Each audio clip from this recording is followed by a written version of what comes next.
This is big news, is what Big News Morgans will say once the news has happened. Am I the only one who is currently more excited for the end of Egghead Island than I was for the end of Wano? Somehow this arc feels like it has the potential to change the world even more than the defeat of two emperors. But exactly what is this shocking event going to be? The fact that a 5 Elder Star is showing up leads me to believe that either Vegapunk or the Elder Star or both isn't leaving alive. And I imagine it will be blamed on Luffy regardless. Yeah, it really could be as simple as Vegapunk dying. We've gone through this whole development phase noting just how popular Vegapunk is because he does generally good things for generally good people. I say generally because sometimes he does bad things for bad people, like say creating super weapons for the world government. But news of his death would upset the world in the same way that Cobra's death caused a crisis on Alabasta. And it's not hard to imagine this news getting out. Big Bird Man has contacts everywhere, and with such a large fleet of Marines, there is sure to be a leak. And if not from them, then from Stussy. It's not the intention of the world government to let the public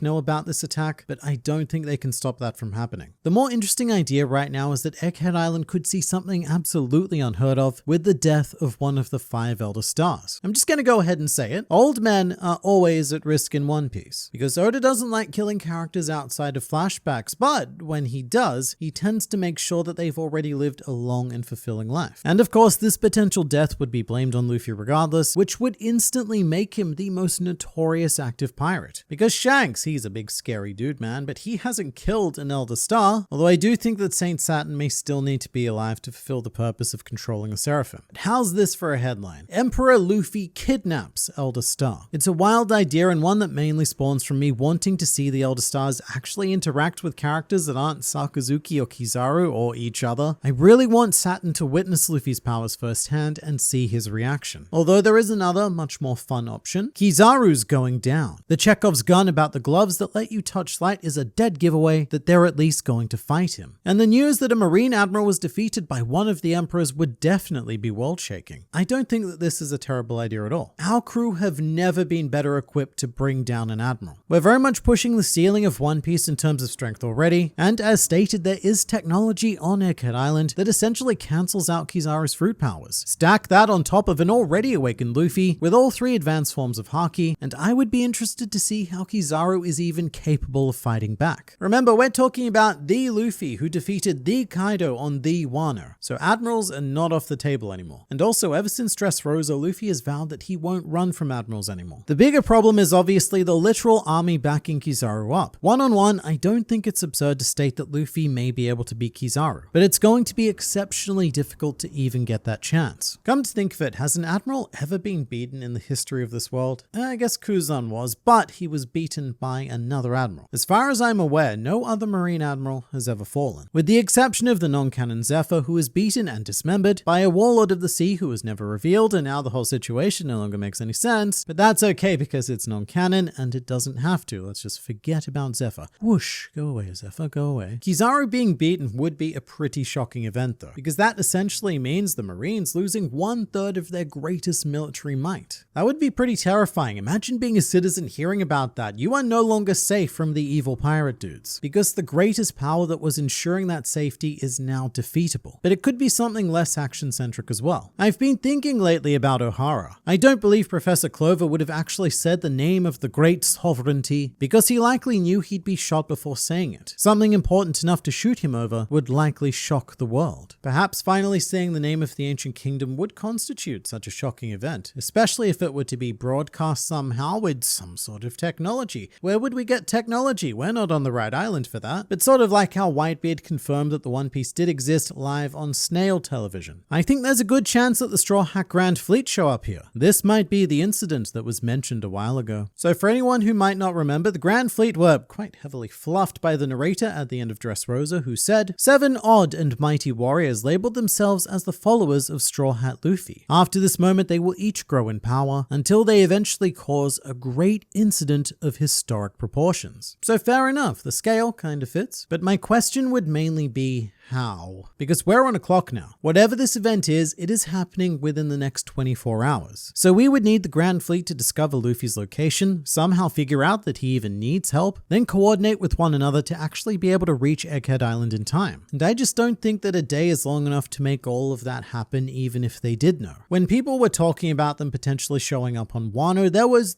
some logic to that. mainly in the form that Jinbei could have come across one or a couple of them on his way to Wano, informing them of the situation and giving the fleet time to assemble and travel. Egghead Island doesn't have a factor like that. The only way the fleet would be alerted that something was wrong is if Luffy was in a real dire situation, bad enough that his Vivia card was burning. But I think that's a situation we're saving for the future, and again, even if that did happen, I don't think a day is long enough for them to get there. I thought York being revealed as the traitor was very underwhelming. It makes sense that the clone that controls basic life functions is also the one to have more humanistic desires. But I turned that page and was like, oh, York. Okay. So to me it was quite shocking, but this reaction is understandable. The whole, oh, it's York, York's there. And it's because of the we barely knew her effect. It makes the revelation a bit less impactful because we never got connected to York in the same way that we did the other Vegapunks. So if it was one of the other 5 satellites, the feeling of betrayal could be much stronger. Also, to some people, I imagine that York was probably the most obvious because she was the only one that had yet to be explored. Like a sports anime when there's only one person on the team left to have a flashback. In that situation, you can probably tell how the match is going to end because that person still needs to have their moment. With that said, I do think there would have been some lingering disappointment within a few people no matter who the traitor turned out to be, because that's just the nature of mysteries. Questions are universally exciting because they spark the imagination, infinite possibilities. And answers are just kind of boring because they shut off the imagination. From infinite possibilities to one, this is the one you've got to accept. So the sad nature of mysteries is that it's usually a little bit disappointing to actually find out the answer. Although if it was Lilith, then people would have complained it was too simple. If it was Shaka or Edison, the fanbase would be disappointed because of how many people called it. And if it was Pythagoras or Atlas, then that might risk being a bit meh as well. So I think that York was probably the best choice because it ties very well into the aspect of greed, but also because it gives us reactions like this. I knew it was York because she was the least obvious, but still York, it's crazy. I love the dichotomy of this comment. I mean, how does this opinion even exist? I knew it was this character because they were the least likely, and despite the fact that I knew that because of facts that I shouldn't have known, I was still blown away that it was them. It's like a reverse Occam's razor. Saying the least likely answer is the most likely because it's the least likely. But this is why mysteries are so hard to write, because you always need to make sure that everyone is equally as suspicious. If they're too suspicious, then,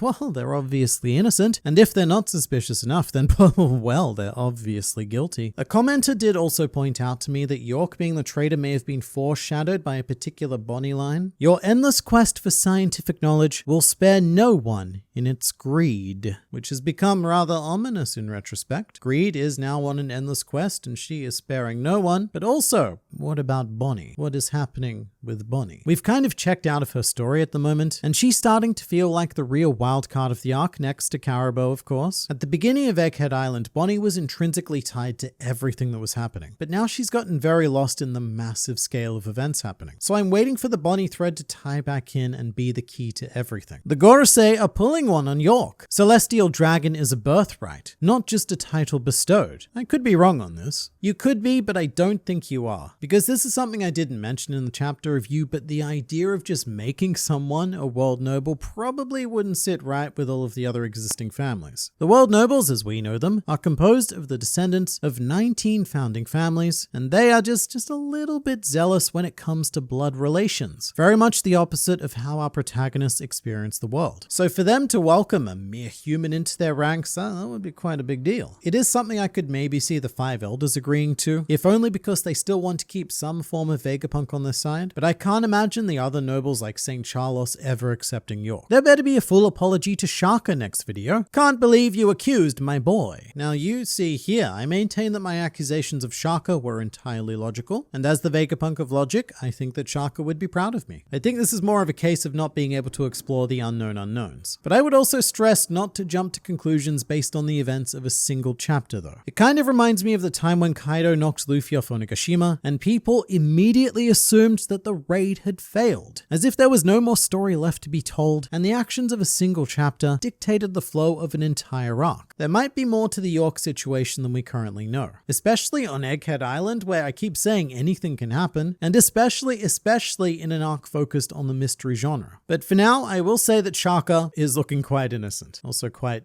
dead. both the most innocent and the most dead he's looked for the entire arc so far. Why isn't Luffy using Advanced Conqueror's Haki against the Seraphim? He directly compared them to Kaido in terms of durability, and yet he's not using the upgrade that let him seriously damage Kaido before Gear 5th. That's a very good question, and sadly, I don't have a very good answer. But I will say it's even worse than that. Not only is Luffy not using Advanced Conquerors, but I don't think he's even using Advanced Armament. Luffy already knows that his basic attacks aren't working, so logically he really should have stepped up by now. And it might just be because Oda doesn't want to deal with the question of how Haki interacts with the Seraphim just yet, and is saving it for a more dramatically potent moment. But yeah, I do get the question. Right now it looks more like Whole Cake Island Luffy is fighting against Esper, as if he's forgotten all of the progress he made on Wano, which actually, it's Luffy, so maybe he did. Kaku and Usopp collide noses. So I don't know if this is a prediction, a request, or just fanfiction. But sure, why not? Let's have a good old round of tip touching. And then afterwards we can even get into a nose measuring contest to figure out who the true alpha nose is. Although fun fact, that was already decided by Eiichiro Oda himself. In the SBS of Volume 37, Oda revealed that Usopp's nose is in fact longer, but only because it's rounded. So Usopp wins with just the tip, which is information I'm sure you all needed. And for more One Piece facts that you never knew existed, please feel free to click more videos for more exciting fictional pirate content.